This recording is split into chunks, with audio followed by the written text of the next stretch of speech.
jewelry. Whether it's a delicate necklace or a statement ring, jewelry makes the right statement.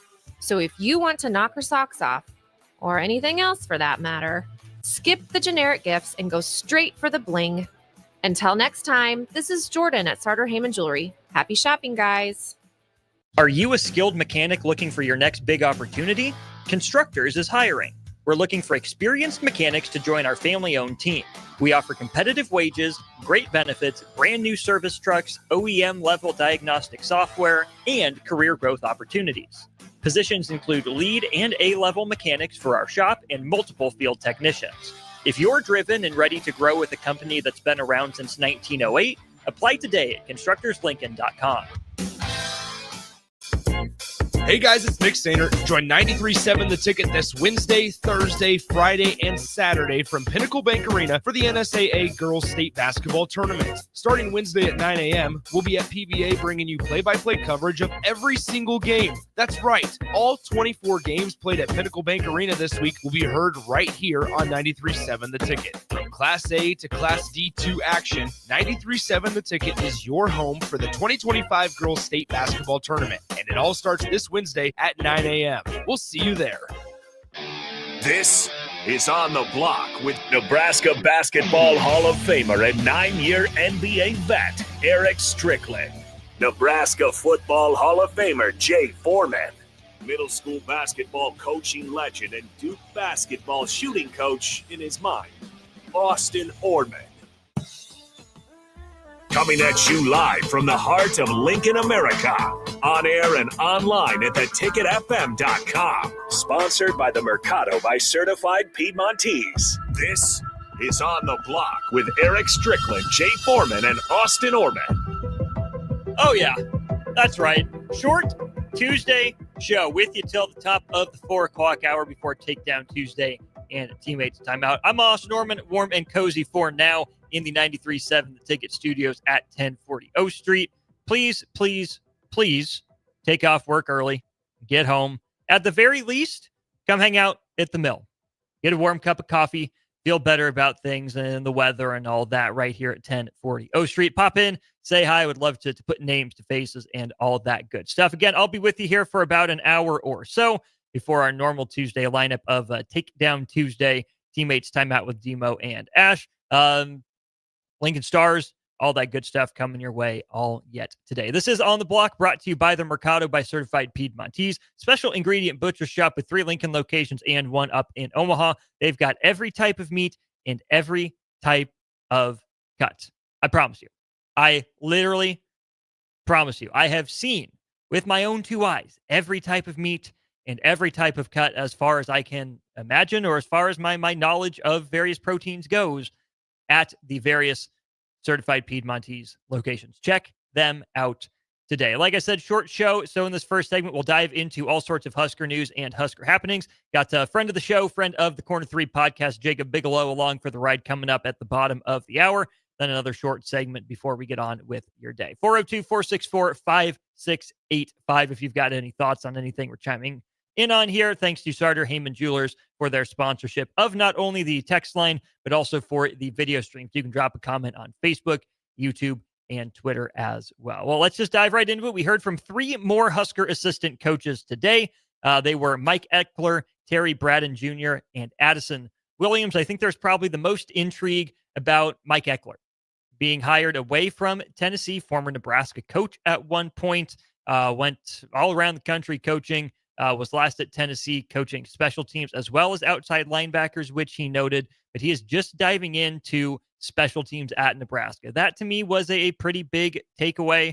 Eckler said pretty much everywhere else he's been pulling double duty. He's had other responsibilities, but he's excited for the chance to dive full time into special teams and make that his own. A couple interesting quotes that stood out from Mike Eckler to me. He said, even though he's only been around for a few weeks, he called Matt Rule maybe the best leader he's ever been around. He said Rule hired a bunch of great teachers. And here's an interesting part. He said Matt Rule has assembled a really fast team, as in speedy. Now, that stands out because that's what Matt Rule has been recruiting to, right? Think about when he first got to Nebraska, what he and Evan Cooper would do to find some of these under the radar, 2, 3-star guys was they would go to a database and look for track times. That would be something that would turn them on to a prospect that would shine a light on them. They would do their due diligence and go from there. Mike Eckler comes in from seeing the speed of the SEC game up close for years and still calls Nebraska a fast team. But like I said with Jay, I think this was just yesterday in the second segment of Old School. It's great that Nebraska looks fast when it's not wearing pads or the guys can run, good 10-yard times, 20, 30-yard splits, and then, of course, 40 time, whatever that looks like. But the biggest part, I think, for Nebraska coaches and players to figure out is how does that actually translate onto the field? It's one thing to be track fast. It's one thing to be able to move, but can you do it in pads? And can you do it faster than the other guy that you're lined up against, right? Can you outrun him? Can you catch up to him to help your teammates out? Whatever it is, that's what's got to start showing up sooner rather than later for Nebraska. More from Mike Eckler. He said he wasn't going to make any promises about Nebraska's special teams, but he did make one promise. He said, we're going to put our pads on and let that do the talking. His motto for special teams is ABT for ABM. That stands for all about technique, for all about money. Now, again, I'll reference back to some conversations that Jay Foreman and I have had. What will get the majority of any Nebraska players that want to play in the NFL paid? It'll be special teams. It'll be their willingness to dive into the third phase of the game and not just be there, not just be a replacement level player, not just take the snaps because someone's got to take them, but being a special teams difference maker in college will catch pro coaches, pro GMs' eyes. If you do it then in your training camp and your mini camp, whatever else, comes your way, you are much more likely to stick on a roster. Mike Eckler knows this. Jay Foreman knows this. He's talked about it quite a bit. And it is great to see that that's what's going to be emphasized by Mike Eckler, because I do think playing some special teams would have helped a guy like Isaiah Neyor out in the NFL draft process. But he wouldn't do it, wasn't willing to do it, wasn't asked to do it. I don't know what it was. But Isaiah Neyor didn't prove enough as a receiver in college, for example, to stick as a guy who can just step onto a roster and just be a wide receiver, right? Some special teams experience probably would have done some wonders for him. John in Cortland says, speed is a great asset unless your quarterback needs to be the fastest guy because your fast offensive linemen are getting beat up. Yeah, not necessarily wrong, John, right? And I think that Nebraska is going away from the overly athletic running quarterback. Is certainly not a scrambling quarterback. I think that Nebraska is going for enough speed and athleticism on the offensive line, but balancing that with power. Nebraska, I think, is going away from the fast athlete quarterback, and they want more of that, like I'm saying, functional athleticism, especially inside the boundaries of the pocket. I really think that's what Nebraska is going for. Back to Mike Eckler. Lots that he said. He says he's still only scratching the surface on evaluating the personnel. He was asked about all sorts of different players. The Idaho transfer that's coming in, Andrew Marshall, probably an option for punt and kick return. But Eckler says, nope, not really diving into personnel or all of that right now, especially with specialists as well, right? Evaluating kicker, he said, was a day-to-day process, and that's really the same for all special teams positions. But Mike Eckler did say when he got to Nebraska, he said he saw all the same traits that his previous successful special teams units had. Great. Cool. Glad to hear it. Let's see it. It's about time. Really, the only bright spot, consistently for Nebraska last year on special teams was Brian Buschini, the punter, who did, some career best work at Nebraska, but wasn't necessarily always a field flipping weapon. Part of that's on the offense, right? Leaving Brian Buschini in some bad positions. So if he kicks his average, it still looks like good field position for the opponent, even though he did his job. But if Mike Eckler says that he sees the same traits in Nebraska special teams that he did in some of his good units at Tennessee, that's at least I would believe it to be an encouraging sign, because that tells him he has something to work with, that he doesn't have to completely start from scratch or from ground zero. He just has to find a way to get the effort, get the consistency up on a snap-to-snap basis, game-to-game basis, and a week-to-week basis. So that's Mike Eckler. Terry Braden Jr. also spoke. His connection to Nebraska started through David Merritt. Of course, that's the coach for the Chiefs, who is also the father of Nebraska football linebacker commitment Dawson Merritt. Braden got to know Rule and some of the other coaches through that. Pretty interesting. Terry Braden got into coaching at the ripe old age of 24 years old. Even though he was at the pro level for a while here with the Kansas City Chiefs, he said it's been his goal to get back into the college game. He says he likes the teaching aspect and helping mold young men. In fact, he said that coaching was his preaching, which I thought was a really interesting way to sort of frame that for a experienced professional coach who's still pretty early on in his tenure and in his career. Another big factor bringing Terry Braden to Nebraska was not just, similarity of vision with Matt Rule. It was Matt Rule allowing him to finish out the season with the Kansas City Chiefs. And I think that's, good on Matt Rule's part. I'm sure he would have liked to have had a defensive line coach in the building to work with guys sooner than later to whatever capacity that he could. But I think that's a sign of good faith. I think that's reading the room and understanding the reality of the situation, that Matt Rule didn't push for Terry Braden to show up right away. He said, no, I don't want to yank you away from the team that you're currently coaching as an assistant defensive line coach with the Kansas City Chiefs, who made it all the way to the Super Bowl. So I do think that's a pretty classy move from Matt Rule that not a bunch of other coaches would have made. I'm sure some would have, but I am glad to see that Matt Rule is kind of sticking to his word, right? I think that fits right in line with the Matt Rule ethos. So what's the biggest difference, right? When you think about a coach jumping from the pros down to college, what are the biggest differences, right? We had that sort of conversation with John Butler last year. Terry Braden was asked about that. He said the biggest difference between the NFL and college is that he would be able to develop relationships with more college players and be a father figure to guys. And then on the field, he said the football wouldn't change. Football's football. His biggest thing, according to him, is to communicate clearly and ensure that everyone's on the same page. I really like that approach from Terry Braden as well, right? It doesn't sound like a guy that's going to back off the teaching, slow things up, settle things down for his guys. It sounds like he's a coach that wants to push them, right? To take techniques that he learned from NFL players. He shouted out Chris Jones and George Karlaftis as guys that he learned a lot from, despite, ostensibly being their coach. And the way that Terry Braden said it was, I learned a lot from Chris Jones and George Karlaftis, who were the guys actually in the trenches, rushing the passer. And I think that's a fantastic kind of mindset for a coach to have, because you expect a coach to be able to help you refine technique and find ways to give you, new moves, new counters, whatever it might be.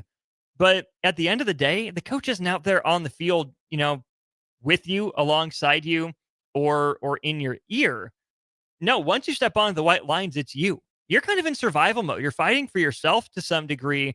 And yes, being able to apply the knowledge that you take from film and from practice from your coach is certainly helpful. But sometimes you got to get creative. You got to have critical thinking. You got to combine moves you maybe never combined before. You got to notice little details that you think you have an advantage at, and then try to double down and triple down on those. And I really like that approach from Terry Braden, who, again, will come in with quite a bit of pretty darn good experience from the Kansas City Chiefs, but also says, hey, players, you're the ones that are out there on the field, right? I want you to listen to what I'm telling you and teaching you to help you stay gap sound, because this is what I think will help you make the most plays. But at the end of the day, Terry Braden's even admitting he's not the one that's out there. It's the players. And he just wants them to be free to go and make plays. He was asked about leaders on the defensive line. He said Elijah Jeudy, Cam Lenhart, and Riley Van Poppel were among the early front runners because of their experience in the program. Big year ahead for Elijah Jeudy with Ty Robinson, Nash Hutmaker gone. I'm fascinated to see what Cam Lenhart looks like in year 3. Of course, he played rotational snaps as a freshman. Didn't have nearly the same impact last year as a sophomore, quote unquote sophomore slump, if that's maybe what you want to call it. I'm curious to see what year 3 looks like for Cam Lenhart, who I haven't heard a bad word about the young man since he set foot on campus, coming from the IMG Academy, right? Sounds like he has a good head on his shoulders, good work ethic, is still a darn good, darn talented player. But now it's time for that potential to become production, especially after the way that last season went for Cam Lenhart. I expect him to come out in the spring with a vengeance and parlay that into a solid spring, solid summer, good fall, and potentially even a starting job for the Nebraska defense come this fall. Riley Van Poppel then is the other guy that is in that boat of what can he do when he's fully unleashed? We've heard the name. He's made some really darn nice plays. Now it's time to see what he can do over the course of 12 games and beyond. The worry maybe with young guys is that maybe they're not fully ready and they're flashing in limited numbers of snaps, and maybe they'll be quote unquote exposed when they have a higher volume of snaps. The challenge then is, how do you stay consistent as a young guy throughout the course of a long season, getting the most reps you have in your life? I'm so curious to see if Riley Van Poppel is going to end up being a guy that can be an every down lineman or close to it for Nebraska, or if his effectiveness came because he was able to play in bursts, in spurts, because he was able to focus his energy and his efforts on a certain number of snaps in certain situations. I like the talent. I'm intrigued by the talent, but I'm not necessarily writing him in as an All-American quite yet. Then the third coach that spoke was Addison Williams. Said he knew some Nebraska coaches before, but has quickly gotten to know others since he got here. Of course, Addison Williams was down at the University of Central Florida, defensive backs coach, helping coordinate the defense down there as well. Some of the influential coaches for Addison Williams, he said Steve Spurrier, Steve Wilkes, and Lorenzo Ward. Few really darn good names in that group. Williams echoed what Mike Eckler said. He says there's a lot of speed on Nebraska, specifically in his secondary group. What's he looking for in corners? This might inform what Nebraska goes after in recruiting. It's not going to be mind-blowing necessarily. There's going to be competition for guys that have a lot of these traits. But Addison Williams says he's looking for length, explosiveness, physicality, and playmaking ability. And I would argue it's probably that last one that Nebraska needs more of, whether you look at corner, safety, rover, nickel, slot, whatever position in the secondary. Nebraska secondary has to step up and make more plays.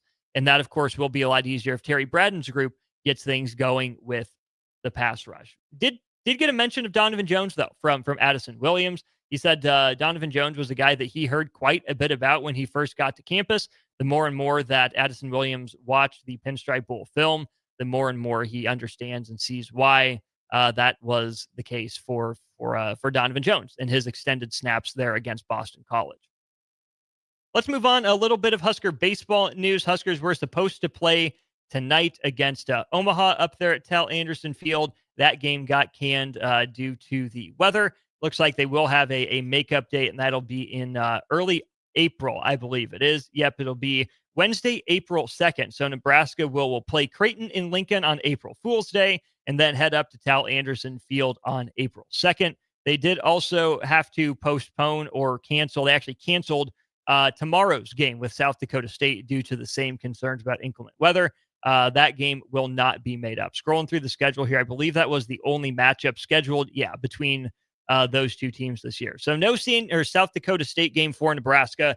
The game against Omaha, the first one, has been pushed back just about a month. April 2nd is when the Huskers and the Mavericks will play. Mixed bag of a weekend. I lean toward the disappointing end of things again for the Huskers. They come out strong with an 8-3 win over Sam Houston.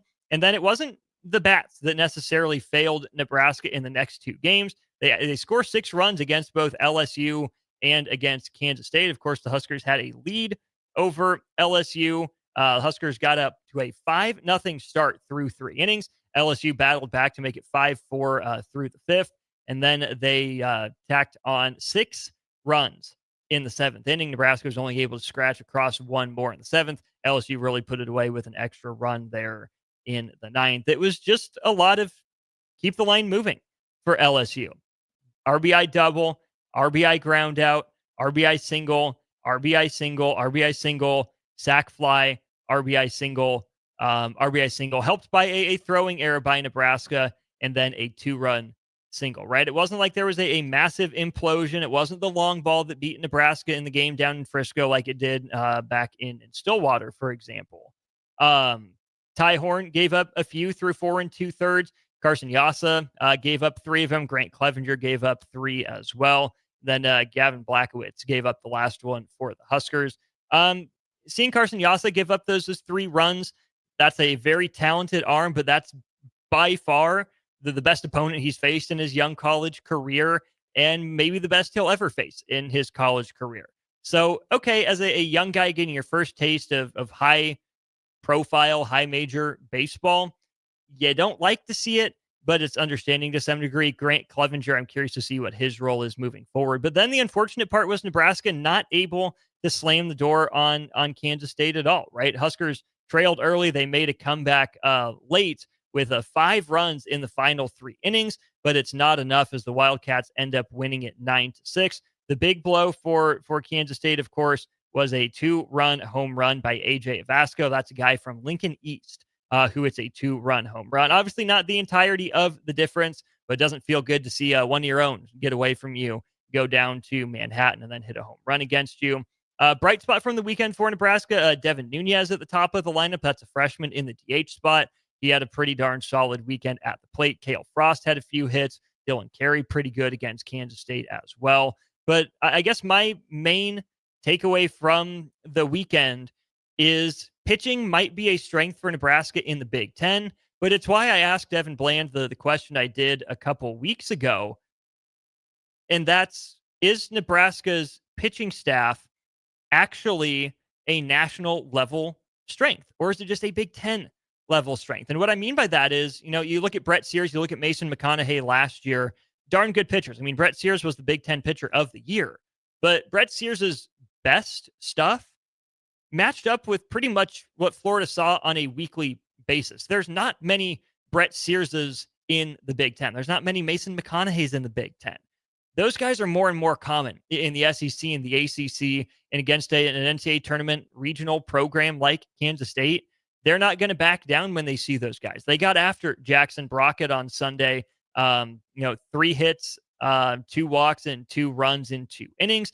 TJ Coach, Drew Christo, and Luke Broderick all allowed runs as well. So Kansas State wasn't scared of Nebraska's Sunday guy, even though he no-hit him last year in a pretty emotional game.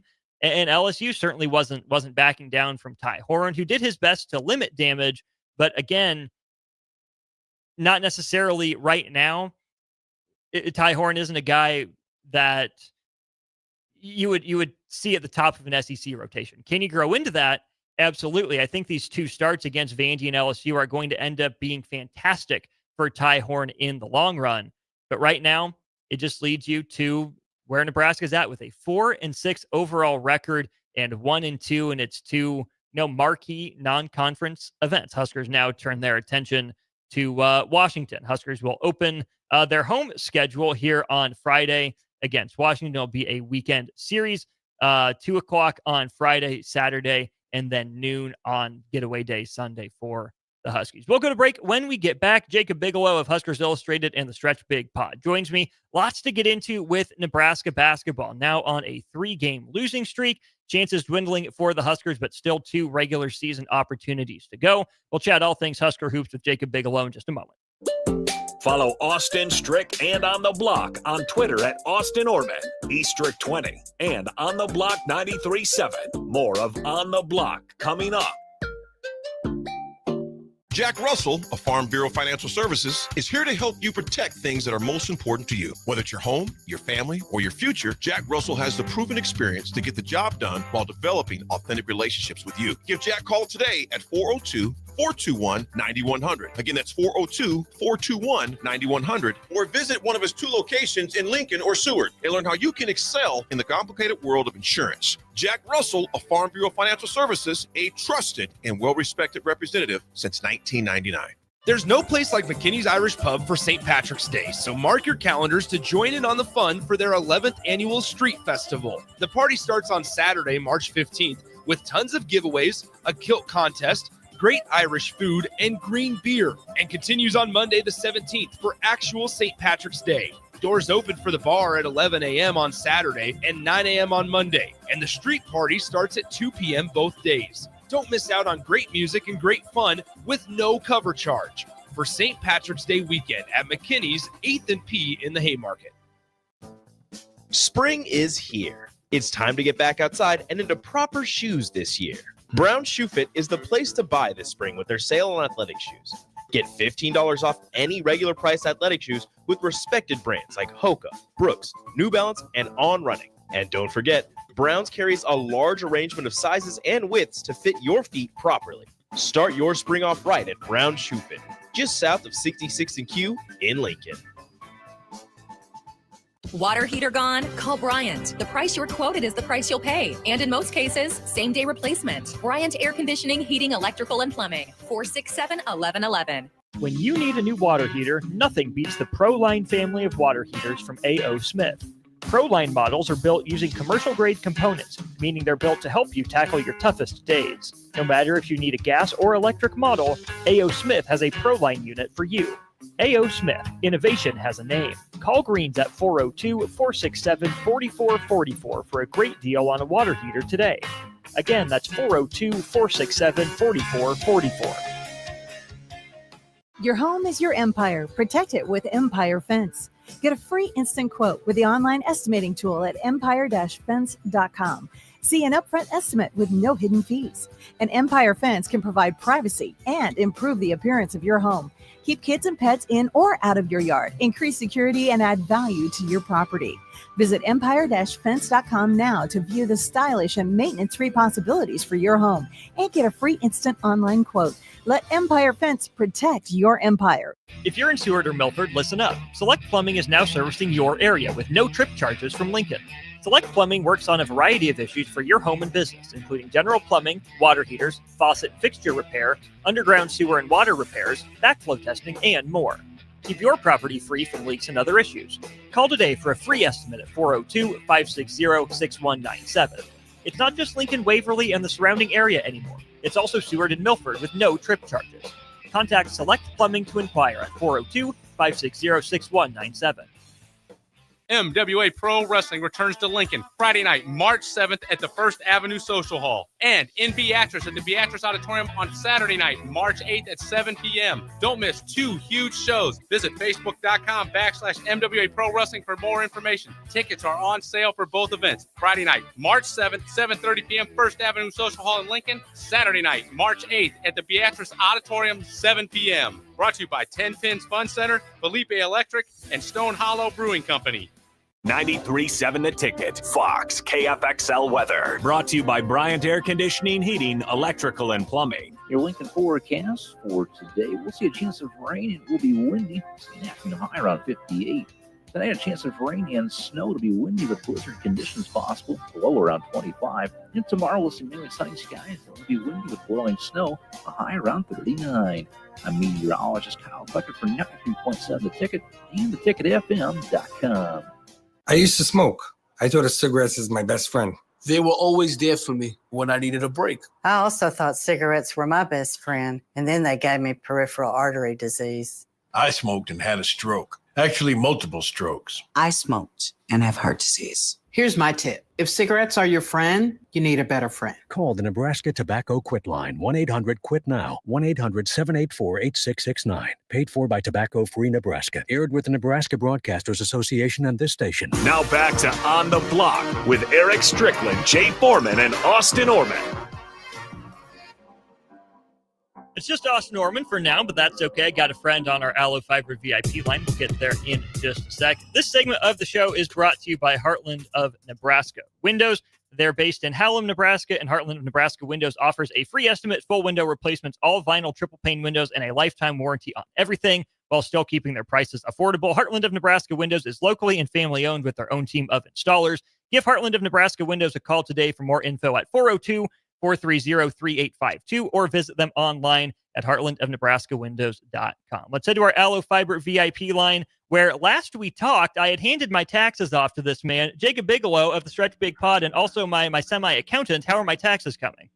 We haven't turned that page yet. We're a little behind on this year's book of business. I know it's March. We got to get caught up, but we're gonna have to get through it once we get through whatever this basketball game tonight may bring about. Whatever this basketball game tonight might bring about is certainly something.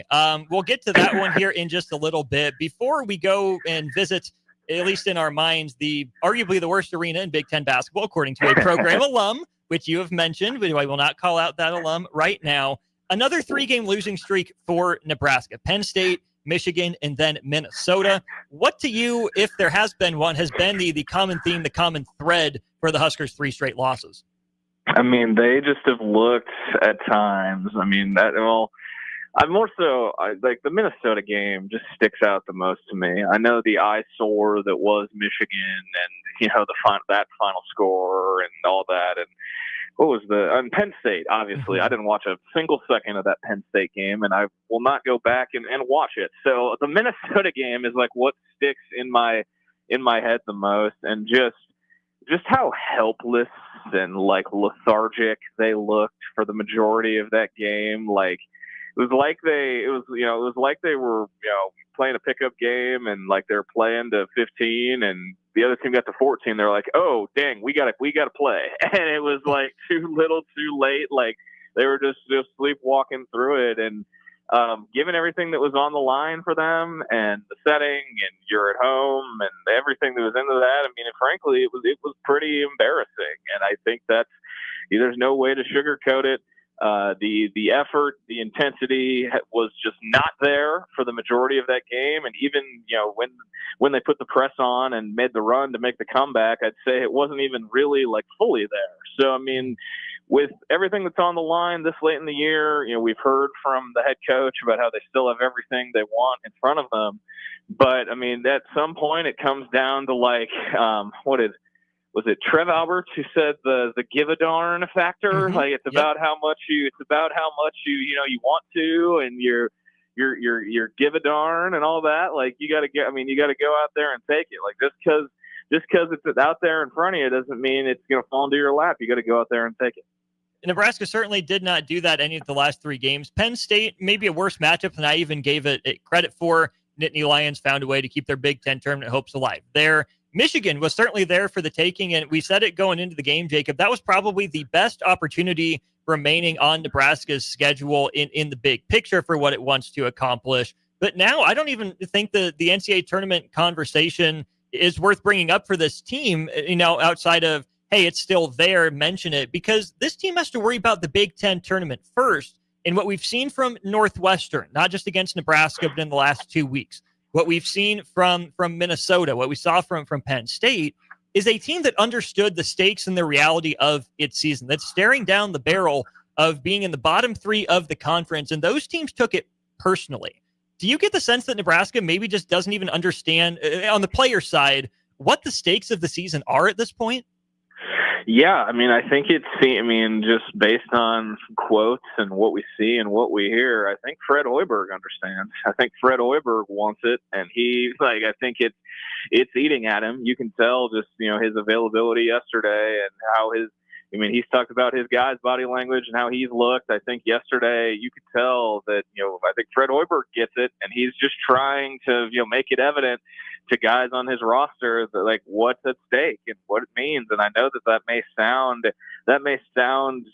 trivial to some people listening, but I mean, I think I don't want to say like laissez-fairness of this team, but like, we've for the first couple of years, we heard the never too high, never too low mantra.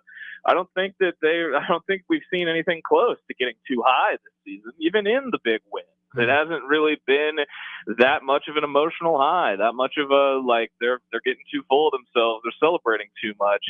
And I think it's just, they've kind of just gone through the motions in a lot of these games. And when it takes, punching a whiteboard at Northwestern or being down 19 at Minnesota for, these guys to wake up. And, there's multiple ways to look at it. You could say that falls on the coach, but I mean, at the end of the day, players got to play. Like, they're the ones who are taking the floor. They're the ones who need to come together with the common goal of winning the basketball games. And there seems to be a lot of disconnect, mentally with these guys. But I think that's been the case all season, really and truly. I completely agree with you. Let's take it this way. Is Nebraska desperate? How should Nebraska view itself? Is it in, desperation mode where we have to go back to, the team believing that every game is the Super Bowl, and Fred Hoiberg had, reeled off 4 straight Super Bowl wins in a row? Did they have to go back to that? Or is this where maybe Fred Hoiberg's demeanor of trying to press the urgency button, but maybe not, saying the word desperate or, whatever along those lines. I guess for all the words I'm saying, is Nebraska desperate or is Nebraska in a better spot than we give them credit for? It just feels like the sky's falling right now. I think it's a little bit of both. I mean, they're given how the season has played out, they're desperate. In hindsight, which is always 2020, this team was picked 12th in the Big Ten, and a lot of people had questions about the pieces that were brought in. You knew what you were going to get with Bryce Williams and Juwan Gary, and everything was a question mark before this season. And you could say that's exactly how the season has gone, because Bryce Williams has been the go-to guy. Juwan Gary has been up and down, much like the rest of the team around him, but everything outside of those two guys has remained a question mark throughout this season. And they are the juice that could be squeezed out of a far from perfect roster. Mm-hmm. It now becomes a question of how much juice is left. And with 2 games to go, and then the conference, two guaranteed games to go, as Fred Hoiberg reminded us after Minnesota. It's just a question of how much juice is left.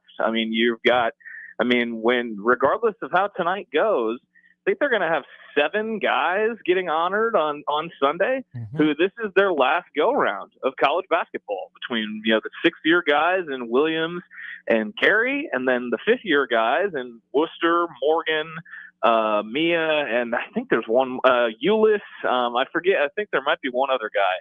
But, this is the last ride for a lot of these guys.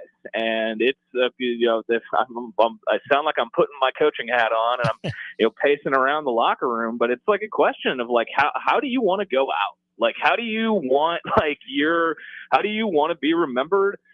Bryce Williams and Juwan Gary talked about that a lot before the season. That Big Ten Media Day, they were talking about the legacy they wanted to leave and how they wanted to go out at Nebraska. And it get much closer to the end. You're much closer to the end than you are to anything else. And it's just it's a question of how bad do you want it? How do you want to go out? And there's two more guaranteed opportunities. So they need to be desperate, but also at the same time, you could make the argument that given the sum of the parts with this group, they've done just about everything that they could. Kevin on our Starter Human Jewelers text line says, it's time to just admit that Husker men's basketball does not have enough talent this season. They will be lucky to make the NIT at this point. Number one, I think you and I can point back to conversations we had long ago, before even a month ago, where we said this looks like an NIT roster. And I think that, we weren't necessarily far off on that. And I, again, go both ways. I'm with you, Jacob, because on the one hand, recruiting and roster management is a part of coaching. I would say Fred Hoiberg didn't do his best work in that area this year. I would have some quibbles with what on-court has looked like schematically, offensive and defensively, but without knowing the full story of what he's trying to implement or get his guys to do, I still feel like Fred Hoiberg has gotten pretty much, all the juice squeezed out of whatever fruit this Husker team has. I would also remind people that this program in Nebraska basketball has been to the postseason 27 times over more than 100 years of history, and that it's only been to back-to-back postseasons 15 of those times. Barely 50% of the time does Nebraska make it back to any postseason at all when it makes any postseason. And I'm not telling fans they're wrong for wanting this to be the year that Nebraska gets its ultimate, first NCAA tournament win. That is a goal that needs to be at the top of the whiteboard every year. But I think you can look big enough picture and say that this year has certainly been a step back from what last year was. And yet in the grand scheme of things are actually fine. As weird as it sounds to admit right now, not perfect, need improvement, but I think a little chill pill would go a long way. I completely agree. And the thing is, they I had something that was going to be good, and then I lost my train of thought. But no. This time of year around here, would you rather be in the discussion with postseason basketball, or would you be wanting to read about third string defensive backs getting ready for spring football in 2 weeks? I know there are some sycophants out there who are give me all the position previews for spring football. I need it, and I need it now. But think about all the seasons around here, regardless of the head coach, where with 2 games to go, everyone is checked out, and basketball is an afterthought, and it's on the back burner.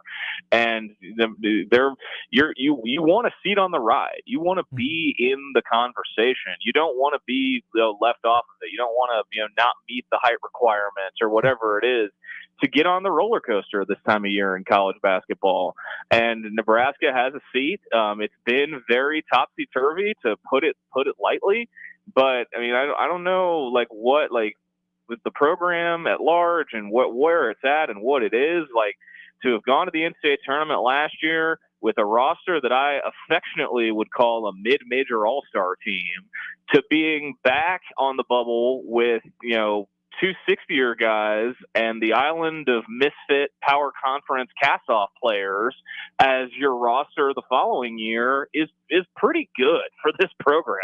And if they, somehow, it doesn't matter if they stumble, fall, trip, or get shoved into the NCAA tournament, it would be the first time in 31 years that the program's been there in back-to-back years if it comes to be, and that's a big if. But, I mean, where this program is this time of year, it's different compared to where it's been for the majority of my life. And the entirety of my life, to be completely honest. And that's where I said this during football season, and I think it's worth reiterating now, is that if the goal for Husker football was just to make it to a bowl game, if you said you're okay with 6-6, you have to understand what 6-6 looks like. It's not perfect. It's not pretty. When we said going into this year, Nebraska looked like an NIT team or could be on the NCAA tournament bubble, that's what this looks like. That's what this feels like. It's an unfamiliar feeling because last year Nebraska was pretty safely in with even a few weeks to go.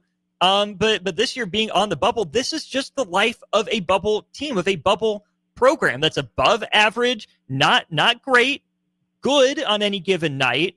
I think the maddening part is that it's a moderate to pretty good ceiling and a drastically low floor. But Jacob, this is just what you sign up for when you say you want Nebraska in the postseason conversation every year.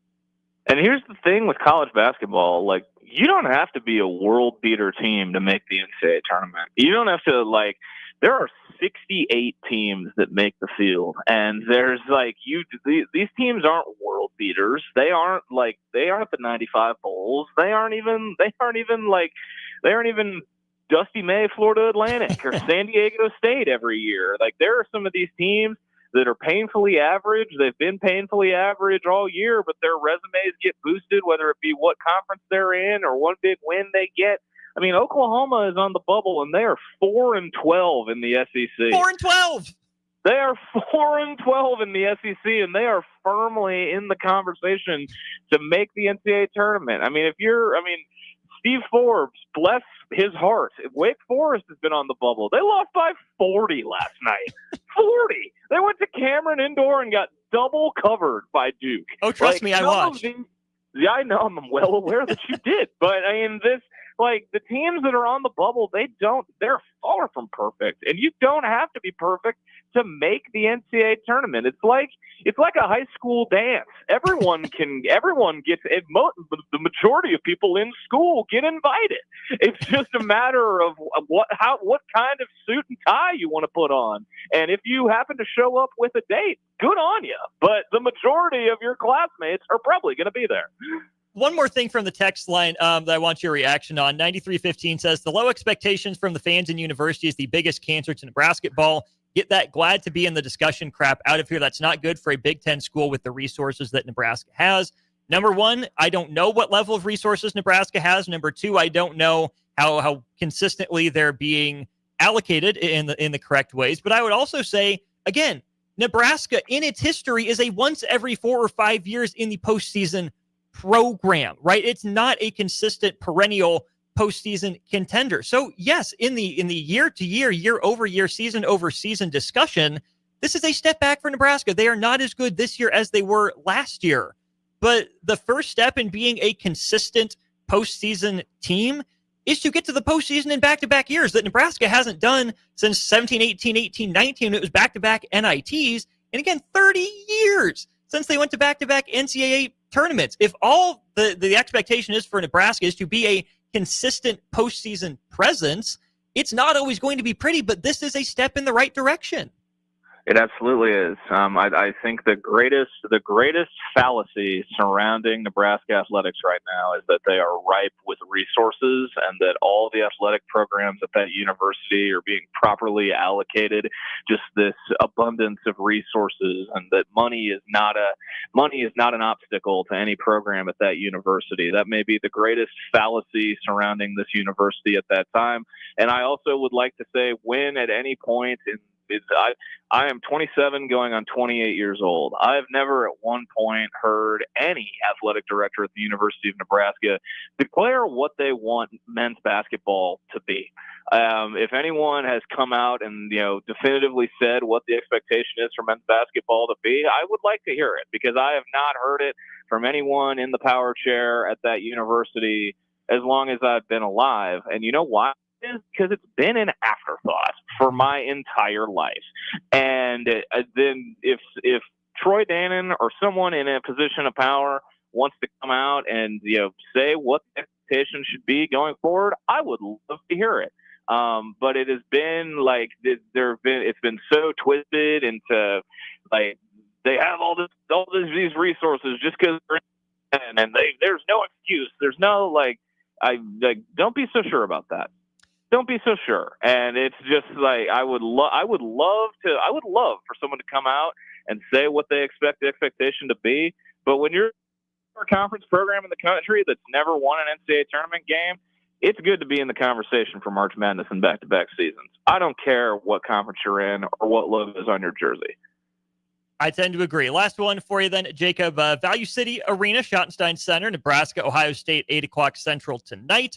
Huskers, of course, beat Ohio State in a pretty darn good game in Lincoln earlier this season. What are your expectations for Nebraska tonight? Do you trust the team to come out with any more juice on the road in what seems to be a loser leaves town sort of game? Oh, it's the ultimate loser leaves town game. Nebraska is in back-to-back, possible elimination games, one for the NCAA tournament bubble, possibly one for the Big Ten tournament on Sunday, depending on how tonight goes. And then Ohio State, whoever scheduled their schedule, they must have known what they were doing, because the other two Big Ten teams on the bubble with them are Nebraska and Indiana, and that's how Ohio State finishes their season. Ohio State, I think they might have the funniest analytic profile of any team in the country. They have 13 losses. They're somehow on the bubble. They beat Kentucky by 20 early in the season. That's really carrying some weight for them. They're sneaky, they're athletic, they're scrappy, they're physical. Nebraska got out rebounded by a ton when they played in Lincoln, and Nebraska found a way to win. I think we'll have a pretty good inkling of how this game's going to go in the first 8 minutes, and I think that that's going to go one of two ways. And one of them could get really ugly, and the other one is I think Nebraska wins, and I don't think there's an in-between between really ugly and Nebraska pulls a Game of Thrones and says, what do we say to the god of death? Not today, tonight in Columbus. So it's going to be one of the two, and I'm interested to see how it goes. I think it'll be quite sleepy, a 9 o'clock local time tip in one of the least intimidating atmospheres in the Big Ten, with a team on the bubble that, everyone may still be, we're talking about Ryan Day and football out in Columbus. So we'll see how it looks tonight. Not even Mark Titus might stay up for this one. We'll have to see. No, I don't think so. I doubt it. But we'll see how it goes. The ultimate Big Ten loser leaves town game. Biggs, you're the man. Thanks for your time, man. We'll talk soon. No, appreciate you, Austin. Have a good rest of the show. Good rest of the week, man. Talk to you soon. That we will. That's Jacob Bigelow of Huskers Illustrated, and of course the Stretch Big Pod with us here on our VIP line, brought to you by Allo Fiber. Allo Fiber is where they understand the importance of exceptional service with local heart. We'll take a break, wrap up on the block, get you set up for Takedown Tuesday right after this. Download our app by searching for 93.7 The Ticket in your app store to stay in touch and listen all day wherever you are. More of On the Block next on 93.7 The Ticket and theticketfm.com. At Fairway Meat Market, you're family, and as part of the family, they want to save you money on your meat and groceries. Now, through March 9th, enjoy USDA Choice whole boneless ribeye loins for $13.99 per pound, cut and wrapped for free. All natural bone and thick cut pork chops, $1.99 per pound. All natural hand cut loin back pork ribs, $3.99 per pound. And carbless canned cocktails, $7.99 each when you buy two. That's all at Fairway Meat Market in the Rockledge Square Shopping Center, just south of 84th and Van Dorn. Are you a skilled mechanic looking for your next big opportunity? Constructors is hiring. We're looking for experienced mechanics to join our family-owned team. We offer competitive wages, great benefits, brand new service trucks, OEM-level diagnostic software, and career growth opportunities. Positions include lead and A-level mechanics for our shop and multiple field technicians. If you're driven and ready to grow with a company that's been around since 1908, apply today at constructorslincoln.com. Water heater gone? Call Bryant. The price you're quoted is the price you'll pay. And in most cases, same-day replacement. Bryant Air Conditioning, Heating, Electrical, and Plumbing. 467-1111. Salt Mine City is not only Lincoln's newest brewery, but they're also now serving food. Enjoy a full menu of great items daily for lunch and dinner, like their peanut butter and jelly burger with bacon and cheddar cheese, or a Reuben sandwich served on Blackstone rye bread. Don't forget their beef or chicken nachos with guacamole, sour cream, jalapenos, and more. Wash it down with one of their 12 beers on tap, including the popular Single Axle Light American Lager. Salt Mine City, now open 11 a.m. every day but Mondays at 8th and R. 93.7 The Ticket, Fox, KFXL weather. Brought to you by Bryant Air Conditioning, Heating, Electrical, and Plumbing. Your Lincoln forecast for today, we'll see a chance of rain. It will be windy. It's an afternoon high around 58. Tonight, a chance of rain and snow to be windy with blizzard conditions possible, low around 25. And tomorrow, we'll see mainly sunny skies. It will be windy with blowing snow, a high around 39. I'm meteorologist Kyle Tucker for 93.7 The Ticket and theticketfm.com. Your home is your empire. Protect it with Empire Fence. Get a free instant quote with the online estimating tool at empire-fence.com. See an upfront estimate with no hidden fees. An Empire Fence can provide privacy and improve the appearance of your home. Keep kids and pets in or out of your yard. Increase security and add value to your property. Visit empire-fence.com now to view the stylish and maintenance-free possibilities for your home and get a free instant online quote. Let Empire Fence protect your empire. If you're in Seward or Milford, listen up. Select Plumbing is now servicing your area with no trip charges from Lincoln. Select Plumbing works on a variety of issues for your home and business, including general plumbing, water heaters, faucet fixture repair, underground sewer and water repairs, backflow testing, and more. Keep your property free from leaks and other issues. Call today for a free estimate at 402-560-6197. It's not just Lincoln, Waverly, and the surrounding area anymore. It's also Seward and Milford with no trip charges. Contact Select Plumbing to inquire at 402-560-6197. Now back to On the Block with Eric Strickland, Jay Foreman, and Austin Orman. Thanks again to Jacob Bigelow for his time on our Aloe Fiber VIP line. Talking some Nebraska basketball. Huskers in action at 8 o'clock Central tonight. We'll have post-game for you as soon as that game wraps up, probably right about 10 o'clock. This is Austin Orman with you for another short segment here during On the Block, brought to you by the Mercado. Final segment of our show, as always, sponsored by Love Volleyball Omaha. Get your tickets today at lovboma.com. You can go to the Liberty First Credit Union Arena in Ralston, where you'll see some Olympians, some national team players, some national champions, and some fantastic volleyball. Again, lovboma.com.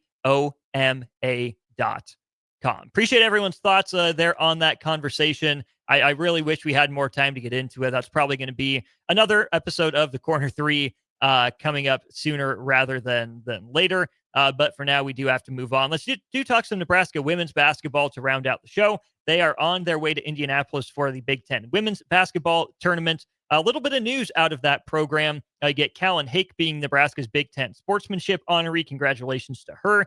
Media votes Alexis Markowski first team All Big Ten.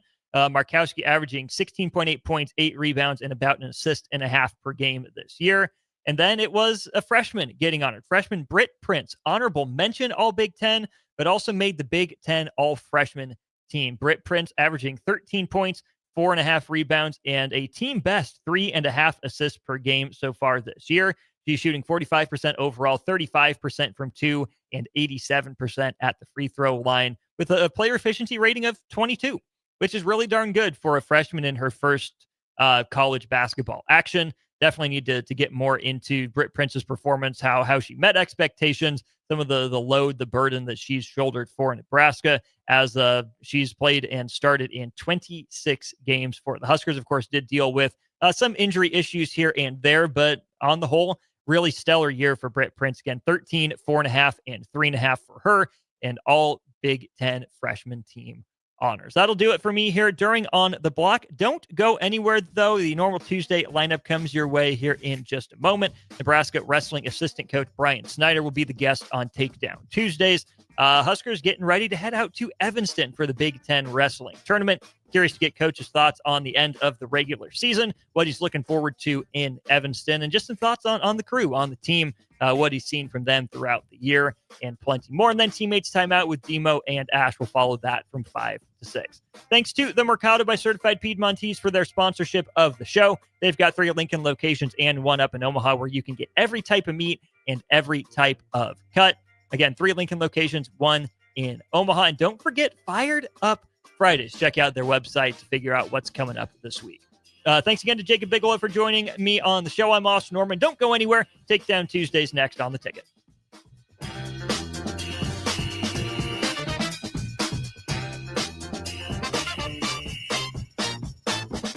Water heater gone? Call Bryant. The price you're quoted is the price you'll pay. And in most cases, same-day replacement. Bryant Air Conditioning, Heating, Electrical, and Plumbing. 467-1111. 93.7 The Ticket, Fox, KFXL weather. Brought to you by Bryant Air Conditioning, Heating, Electrical, and Plumbing. Your Lincoln forecast for today, we'll see a chance of rain. It will be windy. See an afternoon high around 58.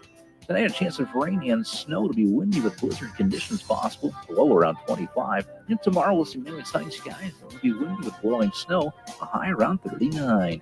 I'm meteorologist Kyle Tucker for 93.7 The Ticket and theticketfm.com.